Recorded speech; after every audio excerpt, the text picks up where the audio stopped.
everyone! Welcome and welcome back to my channel. For today's video, isa na naman pong ulam recipe ang ating lulutuin. At kung gusto niyo malaman kung paano ko to gawin, just keep on watching. Narito po ang ating mga ingredients. Meron po tayong chicken, bagoong at talong. At ang ating sibuyas, bawang, luya, kamatis at green chili. And ang ating mga pampalasa. Una po sa lahat, i-pan fry po muna natin ang ating chicken hanggang sa mag-slightly brown ang balat nito. At ayan, okay na to, hanguin at iset aside. At isunod naman po natin ang ating talong. Ayan.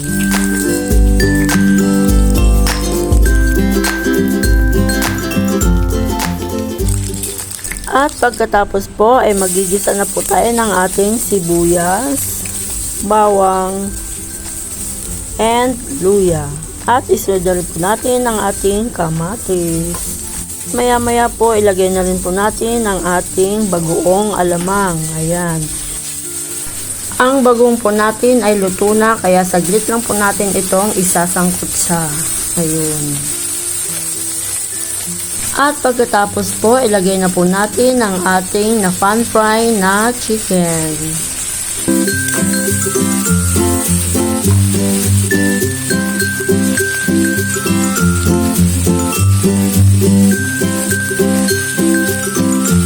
Pagkatapos po natin masangkot siya at mabalik-baliktad, lagyan na po natin ng tubig.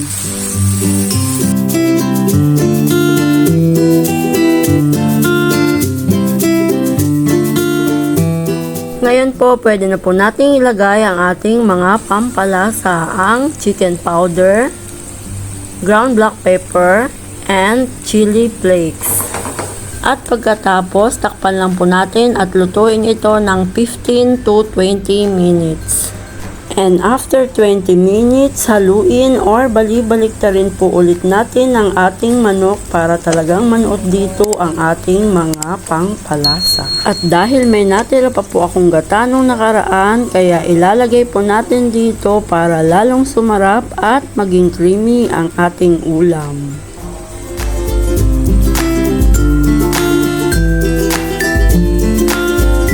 And after po ng ilang minutong pagkulo, ilalagay na po natin ang ating piniritong talong. At lalagyan ko rin po ito ng 3 pirasong siling labuyo. Siling pamaksiw po sanang ilalagay ko dito pero naubusan po ako. Kaya ito na lang.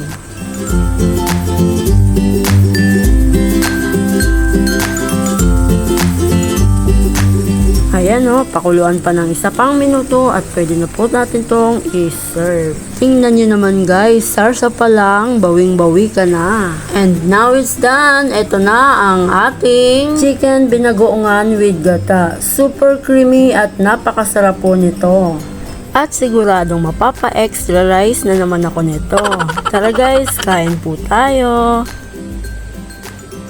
And thank you for watching guys, at kung nagustuhan mo ang video kong ito, please subscribe, like and share, and don't forget to hit the bell button for our latest updates. Keep safe and God bless po. Bye bye!